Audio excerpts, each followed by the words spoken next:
അപ്പൊ നട്ട കൃഷിയുടെ എല്ലാ ഫോട്ടോ എടുത്തു. ഇവിടെയൊക്കെ സൂക്ഷിച്ച് കിടക്കണേ. ഈ സൗണ്ട് കേട്ടോ, എൻ്റെ കുഞ്ഞിപ്പെണ്ണാന്നേ. അച്ഛനോ ഞാനോ പറമ്പിലോട്ട് ഇറങ്ങി ഞങ്ങളുടെ പുറകെ ഇറങ്ങി വരും. എന്നിട്ട് അവളാണ് അച്ഛൻ്റെ കൃഷി സ്ഥലത്തിലെ മെയിൻ ആൾ. അവൾക്കെല്ലാം പറിക്കണം, വേറെ ആരും കൊണ്ട് പറിക്കാൻ സമ്മതിക്കുകയില്ല.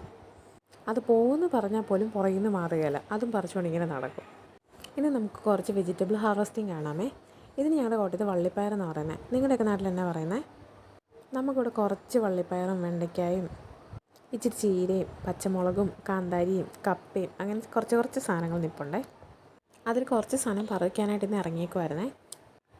ഈ പയറങ്ങനെ അധികം ഇടാൻ പറ്റത്തില്ലെന്നേ. ഇട്ട് കഴിഞ്ഞാൽ പെട്ടെന്ന് മൂത്ത് പോയി കഴിഞ്ഞാൽ പിന്നെ തിന്നാനൊരു രുചി കാണുകയില്ല. അപ്പോൾ ഇത് ഒത്തിരി മൂക്കുന്നതിന് മുന്നേ അങ്ങ് പറിച്ചേക്കണേ, ഇല്ലെങ്കിൽ പിന്നെ തിന്നാൻ കൊള്ളുകയില്ല. അച്ഛനും ഞാനും കൊച്ചും കൂടെ അതേ പറിക്കാനായിട്ട് ഇറങ്ങിയതേ. അപ്പോൾ അതാണ്ടാ കുറച്ച് അകത്തോട്ട് കുറേ പയർ നിൽപ്പുണ്ടായിരുന്നു. ഞങ്ങൾ കയറി അച്ഛൻ്റെ കൃഷിസ്ഥലം മൊത്തം നാശമാണെന്ന് പറഞ്ഞിട്ട് അച്ഛൻ തന്നെ പറിച്ചു തരാമെന്ന് പറഞ്ഞു.